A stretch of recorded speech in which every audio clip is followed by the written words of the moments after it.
acabar en la computadora. Les decía, si yo pudiera distinguir, resumir sobre todo por momentos o por tareas sobre todo, aunque automáticamente creo se van a organizar por momentos,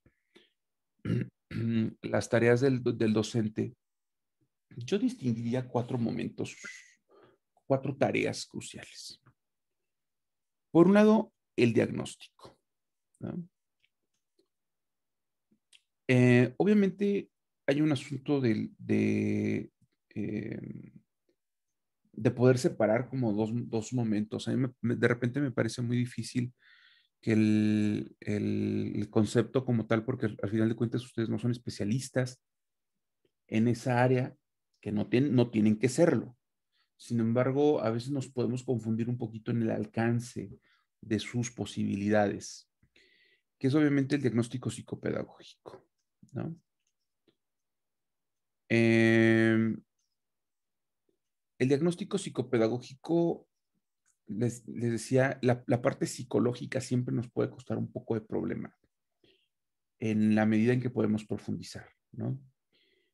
Que obviamente no es la intención, generar un diagnóstico psicológico, ¿no? Y la parte pedagógica me parece que es obviamente la que ustedes dominan. Eh, habría que entenderla que no puede ser analizada por sí misma sola. ¿A qué me refiero?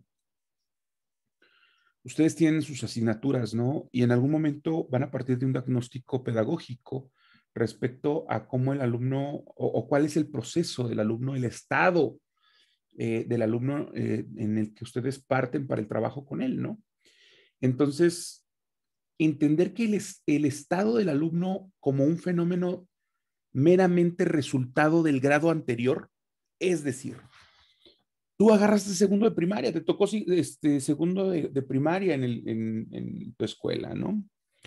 Y entonces vas a partir de un diagnóstico y seguramente tu diagnóstico va a partir de 3 cosas: lectura, escritura y posiblemente un poco de pensamiento matemático, ¿no? Que el niño reconozca los números, que aprenda, que conozca sumar, restar, ¿no? Al menos. De hecho, por el asunto de la pandemia, pues seguramente va a ser como lo básico que se debió de haber trabajado, lo básico. Y de ahí parte la parte pedagógica, ¿no? O sea, posiblemente la parte pedagógica la pensemos o la limitemos a eso. ¿Dónde está el niño respecto a la lectura, respecto a la escritura o respecto al pensamiento matemático? Afortunadamente, la parte psicopedagógica nos recuerda un poquito decir, bueno, ¿cuál es la realidad de nuestro alumno? ¿No? ¿Dónde está parado en cuestión de sus intereses, en cuestión, sí, del dominio académico, el dominio de contenidos, el desarrollo de habilidades, ¿no? Frente a la lectura y la escritura o el pensamiento matemático, ¿no? Entre otros, pero decimos que es como lo más relevante, a lo mejor, y como resultado ahora de la pandemia. Entonces, la parte de psicopedagógica nos permite decir qué está pasando alrededor. ¿Qué le interesa al niño? ¿Dónde va académicamente? ¿Qué onda con su contexto? ¿No? O sea, ahorita lo que decíamos, digo, me parece, eh, creo que ustedes llegarán, yo espero pronto, ¿no? Ya a las aulas con nosotros, espero pronto, ¿no? Quisiera decir, ojalá, ¿no? Tengo la esperanza que el próximo semestre lo arranquemos presencial, posiblemente de una manera escalonada, no sé cómo lo vayan a organizar, ¿no? Posible, ojalá y eso espero. Y entonces, pues resulta que necesitamos partir de la realidad. ¿Por qué? Porque si le hago a lo mejor una evaluación diagnóstica de los conocimientos que tienen algunos de sus compañeros respecto a la planeación, estoy muy seguro que, por ejemplo, habrá algunos de ustedes que siempre estuvieron aquí y que realizaron sus actividades y que hicieron sus lecturas y que investigaron y que preguntaron y que en la práctica se comprometieron, ¿no? Y entonces su nivel de desarrollo, ¿no? Su nivel de dominio su nivel de competencia será muy distinto al de la persona que nunca se conectó, o yo ahorita voy para allá, que nunca se conectó, que no subió trabajos, que no. ¿Por qué? Porque yo puedo decir un asunto pedagógico, decir, no, pues no aprende, no, pues sí, sí aprende porque aprende otras cosas, ¿no? Pero ¿qué hay alrededor en relación justamente a su conexión a Internet? Ahorita me decían, vive en una comunidad, sí, profe, vive en la orilla del río, el compañero Giovanni, ¿no? Se llama la colonia, creo que es la colonia de la orilla del río, este, ahí donde venden unos elotes muy buenos ahí por las vías. Um, y entonces, pues bueno, decimos, ah, caray, la parte psicopedagógica me dice que sí, que este es su dominio de contenidos, pero que su realidad es otra, ¿no? Que su realidad es que no tuvo conexión a Internet, ¿no? Que no podía conectarse, que económicamente estaba batallando, que no, ese es un asunto de su realidad. Entonces, el diagnóstico psicopedagógico, que ojalá todas las escuelas tuvieran un apoyo de educación especial, ¿no? Estos, ¿cómo se llaman ahora los? Ay, se me fue el nombre, ¿cómo les dicen ahora, ¿no? Bueno, que son estas personas que acompañan los procesos, que hacen los diagnósticos, etcétera. No todas las escuelas los tienen. Entonces, mucho de la chamba de nosotros, como punto de partida, lo hemos dicho muchas veces, como punto de partida será el diagnóstico, ¿no? Entonces, ¿qué me ofrece el diagnóstico? El diagnóstico me permite conocer la realidad de mi alumno, ¿sale? La realidad de mi alumno. ¿Y por qué es importante conocer la realidad de mi alumno? Porque frente a la realidad de mi alumno, ¿no? Se va a encontrar el asunto de los planes nacionales, ¿no? De educación, planes y programas. Ahorita estaba viendo un video en Face, creo que estaba en Face. A ver si lo encuentro. No, tiene un ratito que lo vi y lo cerré. Ahorita estaba leyendo otro que me llamó mucho la atención, que me parece que tiene un enfoque muy equivocado, pero bueno. No, ya no lo tengo. Están unos niños en un baile, ¿no? Y están echando cheve.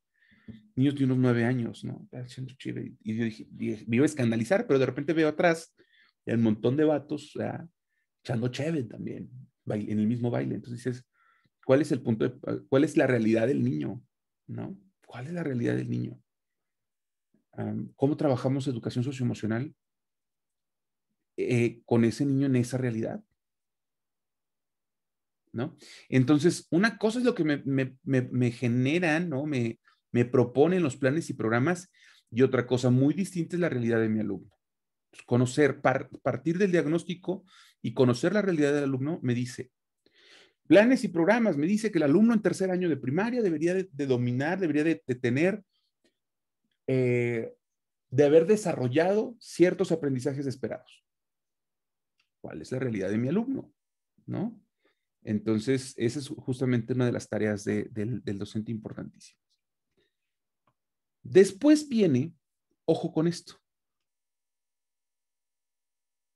¿no? ¿Qué es lo que nos tiene aquí?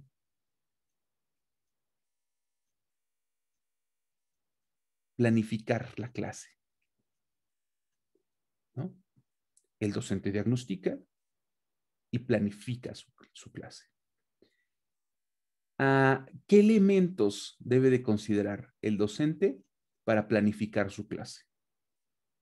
Primero, los planes y programas, ¿no? No planeo lo que a mí se me antoja. Hay un lineamiento que lo que busca pues, es homologar que todos los niños de todo el país tengan los mismos aprendizajes, que no haya una educación de primera o una educación, eso es importante decirlo, ¿no? Esa es la razón de ser de los planes y programas, que no haya educación de primera ni educación de segunda, ¿no? Que los niños de colegio no es que aprendan más, ¿no? O mejor. Es un asunto de la educación obligatoria, administrada por el Estado, determina que todos deben tener la misma oportunidad de desarrollo. Entonces, en ese sentido, la educación es la misma para todos. Es la importancia de los planes y programas. Pero planificamos a través de la realidad de nuestros alumnos. ¿Qué nos proponen los planes y programas? Obviamente, ¿no?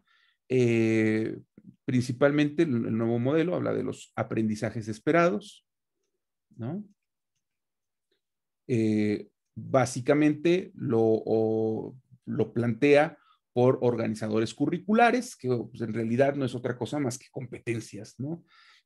Capacidades, ¿no? Determina cuál es la capacidad, cuáles son las habilidades asociadas a esas capacidades y cuáles son los aprendizajes esperados de cada una de ellas.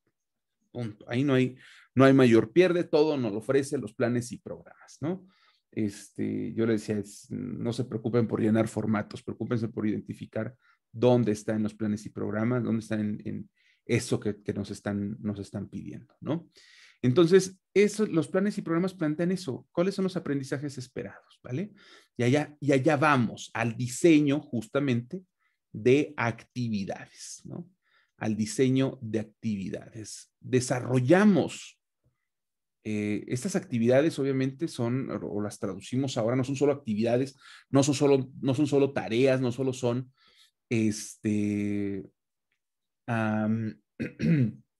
por ponerlos a trabajar. Perdón, y me estaba brincando un poquito. Bueno, ahorita voy para allá. Básicamente nos dice que desarrollamos situaciones de aprendizaje, ¿no? Situaciones de aprendizaje.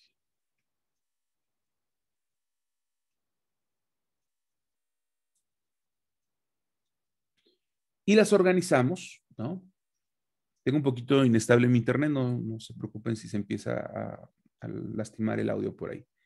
Y las organizamos a través, obviamente, de sesiones, ¿no? O estas situaciones de aprendizaje más bien las podemos distribuir incluso en varias sesiones, pero toda clase, toda clase, todo abordaje, obviamente, se va a dividir en momentos. ¿Cuáles son esos momentos? Hay un inicio, ¿no? Un desarrollo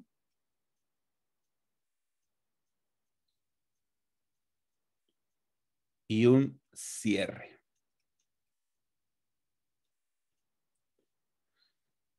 A ver, pobre Merari, sigo batallando porque está entre y sale, y entre y sale. ¿No? Nosotros planificamos situaciones de aprendizaje. Al momento de bajarla al papel, toda situación de aprendizaje debe tener un inicio, un desarrollo y un cierre.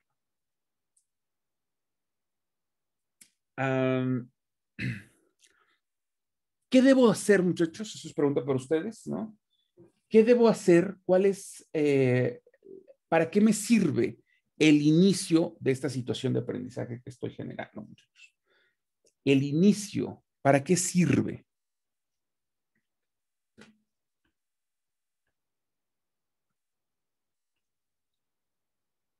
Cuéntenme, ¿para qué sirve?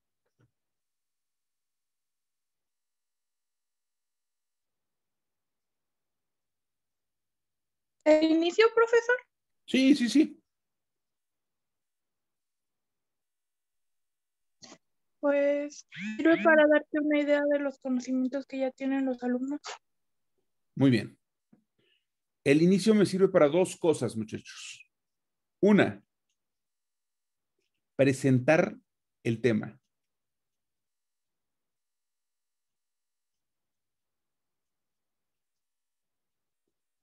El inicio me sirve para presentar el tema, ¿no? ¿De qué vamos a hablar? ¿Qué vamos a hacer? ¿Qué espero de ustedes? Y dos, que es justo lo que me acaba de contestar Merari, para indagar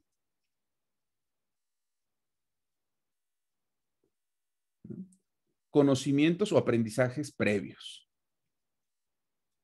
¿Sale? Para eso me sirve. Ay, tengo todo abierto las pantallas y cuando estoy grabando nada más se ve la mía y las demás se ven muy feas. Las hago por acá, ¿no? Indagar conocimientos previos. ¿Qué sabe el alumno acerca de lo que vamos a empezar a hablar? ¿Cuáles son sus ideas? ¿Qué conceptos tiene? Porque de ahí voy a partir, muchachos. De ahí voy a partir.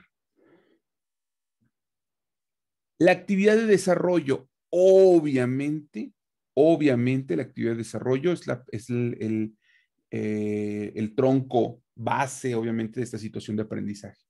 ¿Qué van a hacer los alumnos? ¿No? ¿En qué situación los voy a a inducir, ¿no? ¿En qué situación los voy a inducir? Para que a través de la solución de problemas, de contestar un cuestionario, de trabajar en equipo, de realizar una exposición, ¿no? A través de etc., ¿no? Aquí lo que voy a buscar, obviamente, es que el alumno desarrolle, ¿no? Sus competencias. Es decir, genere conocimientos y o habilidades y o actitudes. Y después voy a tener un cierre. ¿Para qué me sirve el cierre de mi situación de aprendizaje, muchachos?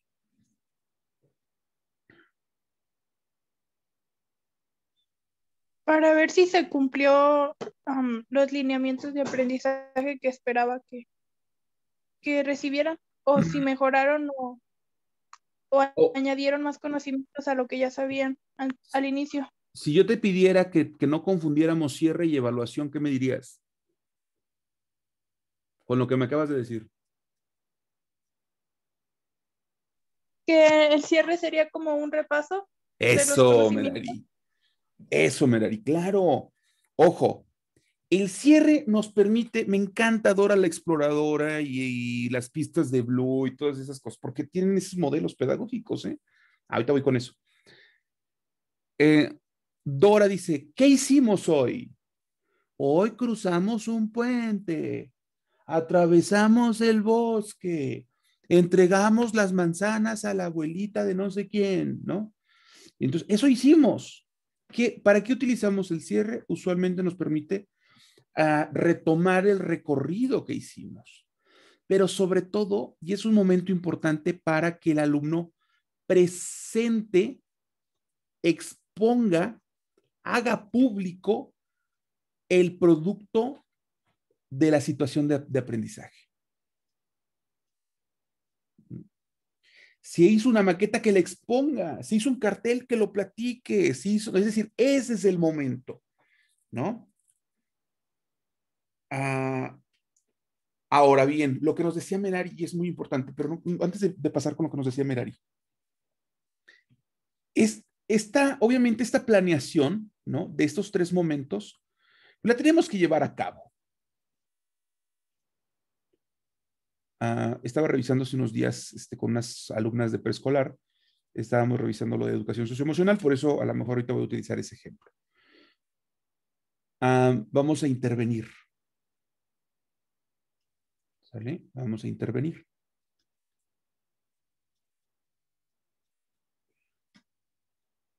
Cuando yo estoy planeando el diseño de esta situación de aprendizaje, debe de responder algo. Por ejemplo, decían los maestros antes, ¿no? Decían los maestros antes. Las letras, ¿cómo eran? Las letras con sangre entran.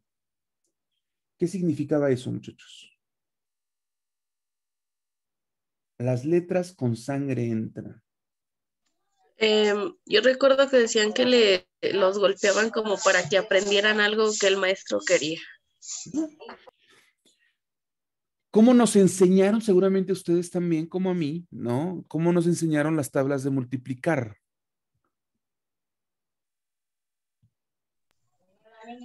Regaños, ¿no, profe? Y estirones así de orejas. Regaños y estirones. Bueno, ya casi no nos tocaron estirones a nosotros, pero seguramente como periquitos. Alumnos, ¿no? 2 por 2, 4, 2 por 3, 6, 2 por 8, 2, ¿no? Y a ver, repítamelo. 7 por 4 y tú, y tenías que empezar. ¿Por qué? Porque te lo habían enseñado así y empezabas 7 por 4, 7 por 1, 7, 7 por 2, 14, 7 por 6, 21, 7 por 4, 28, maestra, 28. Entonces, imagínate, tenías que ir a repetir todo el proceso. ¿Por qué?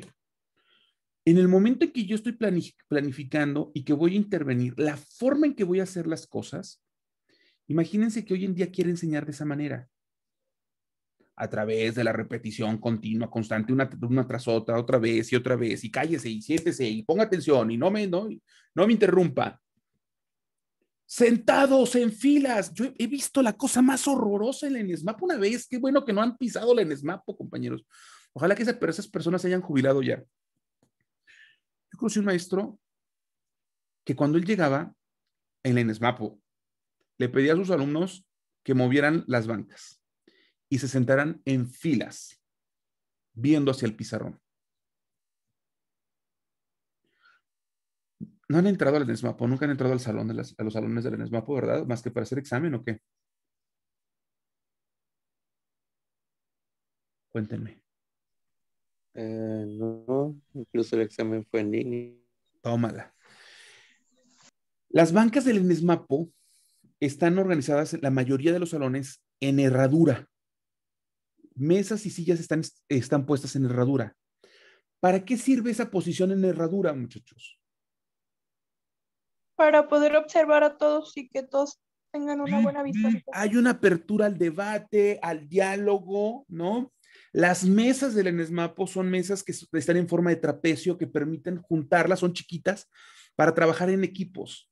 Imagínate que un maestro de educación normal, de educación superior, llegue y les dice que se sienten en filas viendo el pizarrón, ¿no? Y que no se distraigan. Yo no digo que no funcione su método, pero el enfoque, la mirada que tenía ese maestro, yo creo que ya se fue. Hace unos años que no lo veo. Yo creo que ya se fue.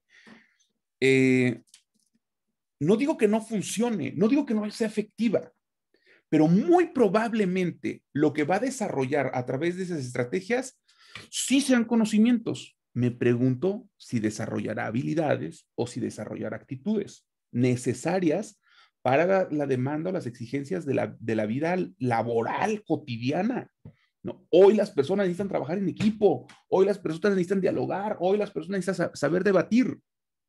Es decir, hoy en día nuestra sociedad demanda mayores competencias que quizás las que demandaba antes, que eran diferentes. O sea, antes, por ejemplo, o sea, hoy en día muchos maestros dicen, es que los alumnos de hoy de la normal tienen faltas de ortografía. Sí, maestra, y usted no sabe prender un cañón, ni sabe prender una computadora. Yo espero que mis alumnos de la normal sí lo sepan. Ojo con eso, es decir, la exigencia de las competencias han cambiado. No quiere decir que ustedes no deban de aprender a tener buena ortografía, claro que la deben de aprender. Sin embargo, las exigencias y los contextos han generado que desarrollen habilidades que antes los maestros no tenían y que ahora los maestros que estudiaron la normal hace muchos años han tenido que ir desarrollando para poderles responder. ¿No? Hoy los maestros, pues, aunque sea de dedito, aunque sea pidiendo ayuda, han ido aprendiendo y se han ido involucrando en estos espacios que antes no se les exigía. Entonces, ojo con esto.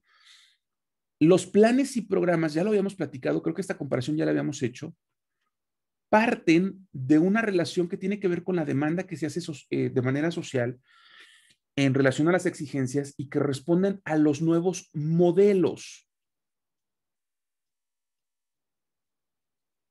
pedagógicos. Seguramente ustedes van a encontrar en los distintos planes y programas algo que se conoce como orientación pedagógica o, miren, creo que por aquí tengo hablando del de preescolar, déjenme ver si lo tengo por aquí. Aquí estaba el de aprendizaje es clave. Le llaman, aquí está, enfoque pedagógico para preescolar. ¿Qué es el enfoque pedagógico? Es esto. ¿Qué mirada, no? ¿Cómo hacemos las cosas? Hoy el enfoque pedagógico dice que el alumno debe expresar sus dudas, debe de compartir con otros compañeros, debe de resolver situaciones junto con otros alumnos, no solo de su salón, sino de su escuela, muchachos. Esos son los enfoques. Cuando yo estoy planeando y cuando estoy justamente interviniendo, están presentes o deben de estar presentes en todo momento estos modelos, ¿no? Los llamamos también ahorita, por ejemplo, enfoques, ¿no? Pedagógicos. yo les digo, ojo con esto, de repente el alumno cuando planea pone actividades en individual. El enfoque pedagógico dice que debemos de trabajar lo más que se pueda en equipos. Ojo con esto. Eso no quiere decir que siempre tengamos que trabajar en parejas o trabajar en equipos. ¿Por qué? ¿De qué depende? ¿De qué queremos desarrollar? Conocimientos, habilidades y actitudes y de qué tipo. Es decir, claro que es importantísimo que el chico trabaje en equipos, o claro que es importante que trabaje en parejas. Eso no quiere decir que esté prohibido que trabaje de forma individual. ¿Se acuerdan cuando hablábamos de los exámenes, no? Claro que los exámenes funcionan, siempre y cuando el examen me permite evaluar lo que quiero evaluar, y lo que quiero evaluar es el conocimiento. O el diseño del examen va a evaluar la habilidad, o la estrategia del examen va a evaluar la actitud. Creo que la clase pasada me di cuenta que empecé a hablar de un ejemplo que nunca terminé, que era un asunto de los exámenes escritos que evaluaban justamente habilidades y actitudes respecto a la comprensión lectora. El examen tenía una leyenda hasta arriba que decía, lea, antes de contestar, lea todo el examen. Es una indicación. Entonces leían todo el examen y al final en la última hoja decía, una vez que termine de leer el examen, entréguelo. Coloque su nombre y entréguelo, algo así. No decía que lo respondieras. Entonces, pues los chavos, los que leyeron todo, agarraron su examen en blanco, pusieron su nombre y lo entregaron. Y aprobaron la materia. Y los otros que se quedaron ahí resolviendo los problemas, ¿no? Y todo, y cuando lo entregaron fue, no leíste las indicaciones. El examen sirvió para evaluar tu actitud, para evaluar tus habilidades de comprensión lectora. No lo hiciste, está reprobado. Aunque ya sacaron todas las respuestas bien, no siguió las indicaciones, ¿no? Entonces, ojo con eso. Obviamente, insisto, el modelo pedagógico, es más, el enfoque, perdón, vamos a verlo rapidísimo. No quiero borrar aquí este texto, ahorita que estamos hablando de esto. Enfoque. Esta área se centra en el proceso de construcción de la identidad y el desarrollo de habilidades emocionales y sociales en el niño. ¿Sale? Se pretende que el niño adquiera confianza en sí mismo al reconocerse como capaces de aprender, de enfrentar, de resolver situaciones. Hay que entender, este enfoque nos dice que los niños ingresan al preescolar con aprendizajes sociales influidos en características particulares de su familia. Nos dice que para la construcción de la identidad y la comprensión y la regulación de las emociones y el establecimiento de relaciones interpersonales son procesos estrechamente relacionados. Por lo tanto, para favorecer esos procesos, se favorecen si los niños tienen oportunidad de identificar características personales, en qué se parecen ellos a otras personas, tanto en relaciones de aspectos físicos como en modos de relacionarse, reconocer lo que progresivamente pueden hacer ellos sin ayuda, solicitar ayuda cuando la necesiten, participar en actividades que se relacionen con compañeros del grupo y de la escuela. Entonces, cuando tú estás planeando, sin importar, obviamente, el organizador curricular 1, organizador curricular 2 o el aprendizaje esperado, tú ya estás pensando que el modelo te dice que es importante que el niño se relacione con niños de su salón y de la escuela en general. Y empiezo a pensar en situaciones de aprendizaje que cumplan con el modelo pedagógico al momento de planear y al momento de estar interviniendo. Ahora sé que el alumno debe de reconocer sus avances, debe de expresar sus opiniones, ¿no? El niño debe de proponer acuerdos. Entonces, cuando estoy planeando, lo estoy pensando, y cuando estoy interviniendo, entiendo que bajo ese modelo estoy trabajando, porque este modelo propicia el desarrollo de competencias, de aprendizajes clave que se me están proponiendo. Si hubiera una duda en esta parte que estoy comentando, muchachos, con toda confianza, Perdón, me llegó un WhatsApp. Y bien, por último, evaluar.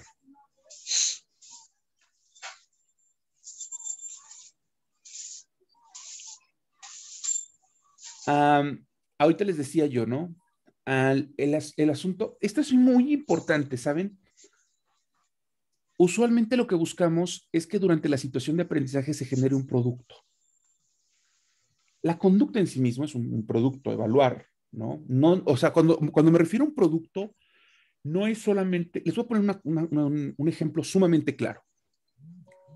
En este momento, yo me estoy desplayando, estoy muy a gusto platicando esto con ustedes, me apasiona mucho platicar de ello, estoy poniendo ejemplos, estoy emocionado, ¿no? Y de repente me conflictúo, pero en este momento yo no estoy generando ningún producto con ustedes. No sé, en este momento no sé, no están haciendo nada ustedes. La única situación de aprendizaje que estoy proponiendo es que a través de mi exposición ustedes escuchen, ¿no? Si hay dudas, las puedan comentar. Es bastante pobre mi situación de aprendizaje que estoy generando.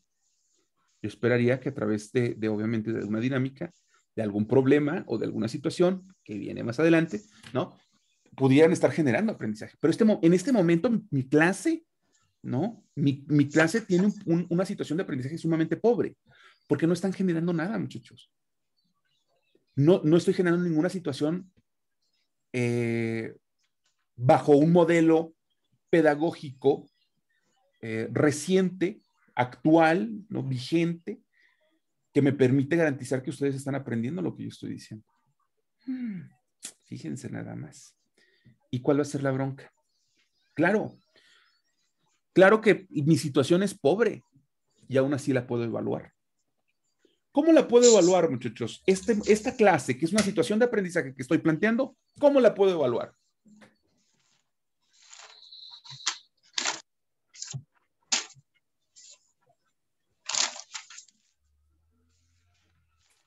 Se quedaron mudos. No puede ser, no puede ser.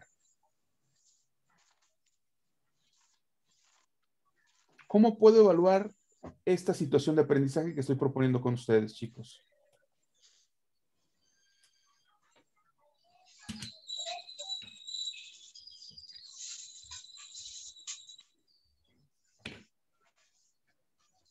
Pues nadie, imagínate. Tal Nadie. vez con Ándele, venga. las participaciones, Mande, con los mande. trabajos, con la asistencia, con Bueno, las participaciones, esta clase, los por supuesto, trabajos que nos...